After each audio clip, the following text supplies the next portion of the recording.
রংপুরের মিঠাপুকুরে টিকটকে অশ্লীল ছবি ভিডিও ছড়িয়ে এক স্কুল ছাত্রীকে অপহরণের অভিযোগ উঠেছে। ভিকটিমের পরিবার থানায় জিডি, নারী ও শিশু নির্যাতন দমন আইন ও সাইবার ট্রাইব্যুনালে মামলা করেছে।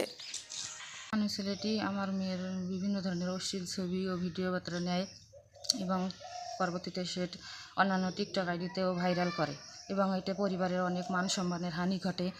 তবে এখনো মূল আসামি ভাঙ্গি ইউনিয়নের জগদানন্দপুরের আকমলের ছেলে মানুসহ গ্রেপ্তার হয়নি কেউ।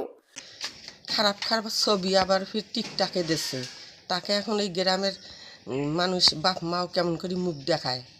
পরিবার জানায়, এর আগে পিবিআই 1 মাস 10 দিন পর ওই ছাত্রীকে উদ্ধার করলেও আবারও একই ঘটনার শিকার হন ওই ছাত্রী। স্থানীয়রা অভিযুক্তদের দ্রুত গ্রেফতার ও শাস্তির দাবি জানিয়েছেন। প্রশাসনের কাছে আমার একটা দাবি, মেয়েটাকে উদ্ধার এবং এই আসামি যারা আছে আকমলের ছেলে মানুষ সমেত যেগুলি সহযোগিতায় আছে সবাইকে ধরিয়ে